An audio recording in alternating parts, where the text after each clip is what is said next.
I have a question, and no, it's not a good question. My Remington 597 can't seem to catch a break. I have removed the bipod and the scope from it for other uses, very selfish and embarrassing uses. But that doesn't matter. My Remington was scopeless. It was completely sightless. So I ripped sights off of another firearm to put onto this one. Unfortunately, there's nowhere to put a sight at the end of the barrel. I only had this Picatinny rail adapter on it, so I put the sights on the rail. That's quite pathetic looking, if you haven't noticed. Thank you. It's pathetic. I mean, I'm not proud of it. Somebody might be. Since I absolutely had to do this. I literally had no other choice. I was forced against my will to do this. But it got me wondering, what's the difference between this sight difference and this one? Hello? I'm busy. What are you doing? Oh, does it look good? Okay. Yeah. Yeah. I'll get back with you. Bye. Is this significantly better or only a little bit better? What are the rules? Why is physics weird? The fungus on my right butt cheek is not going away. Why couldn't Remington make a decent 22 LR? Almost had you. And where is my wife and why is she letting me do this? I've got 2 targets set up downrange. Actually just one. I'll trade this one out later. I've got a target downrange that we can group on.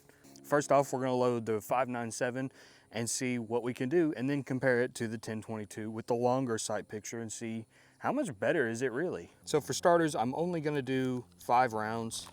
The Remington 597. This feels wrong. I'm gonna have to go like as close to the table as I can get to get it steady, because the sights are just bobbing all over the place. Also, I haven't sighted these in, so we're going for grouping, not accuracy.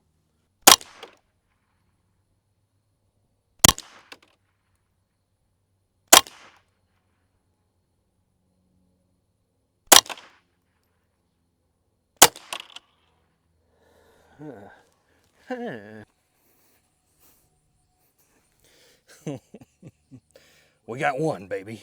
I bet these are the other ones.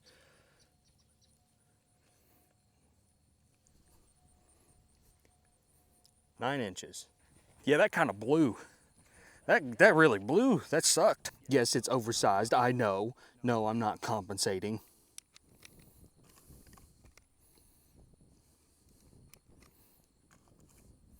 That was 5 or 6.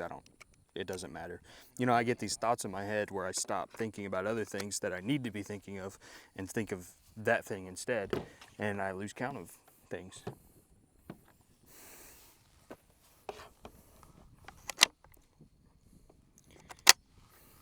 Because I didn't have any hits, I had 1 hit on the 597. I'm gonna use the same target.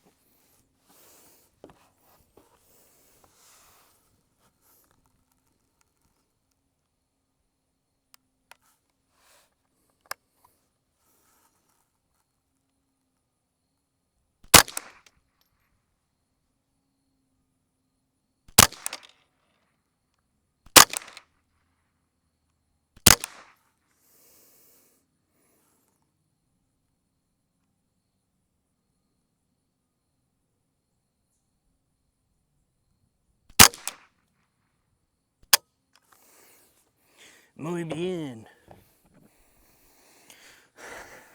You know, at this distance, I don't think it's gonna be that much better.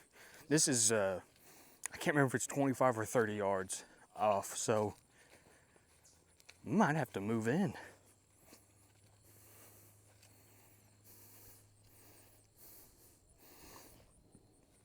Okay, so we're just a little bit off to the right, but I mean, well, that was our original hit, and then here are our new ones.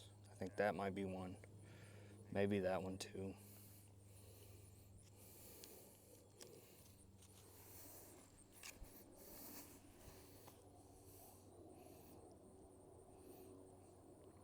Well, when you take all these hits and you know, DEI them, they're all included.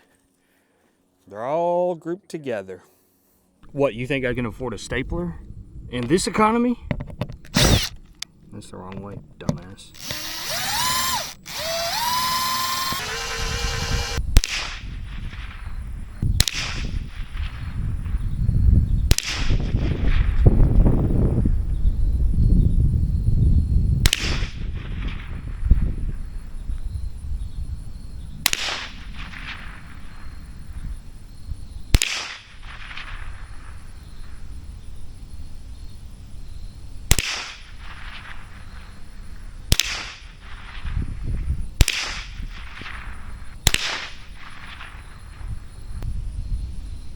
Did I look cool? I mean, that's pretty good. We're using different guns, different sights even. But the main thing being that they're at different lengths, which is why we're not going for accuracy, we're going for consistency. Did we have a good grouping?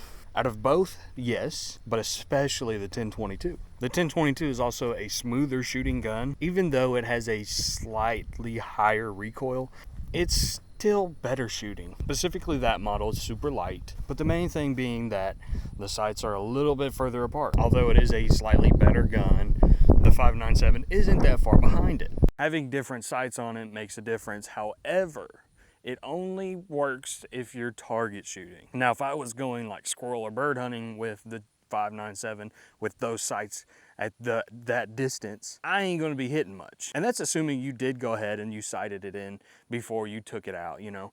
Now, if we're just target shooting, you know, we can sight it in and then kind of get close to the target, but we're not necessarily looking for a tight grouping, you know, shooting paper target, shooting steel, you know, you'll still be able to hit it with those sights at those distances, that very tight distance. However, if I'm shooting at squirrels or birds and I can't really move and I have to sit still for a while so that they don't see me and run off, I'm not going to be able to hit much. I don't know how well exactly this will pick up on camera, but yes, these are peep sights, so there's a little bit of a difference there. You say your head is going to be about here. So there's three factors to think about: the rear sight, the forward sight, and then what you're aiming at. Because the front sight is so close to the rear sight, it's typically going to be out of focus because you need to focus on either the front sight or your target, and that's kind of hard to do with the rear sight right there in your face.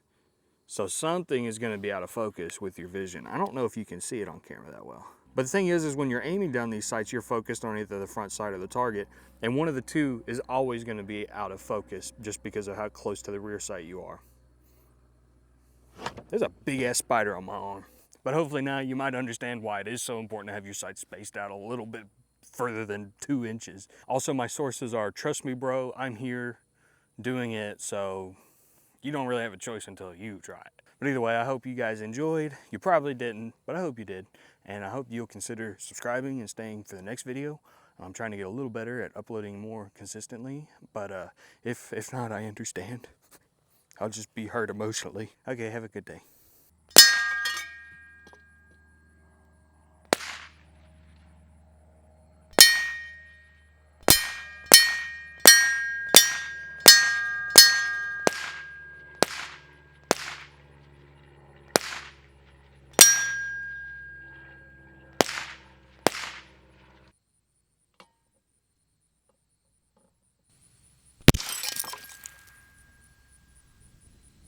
This is what happens when you're cool like me.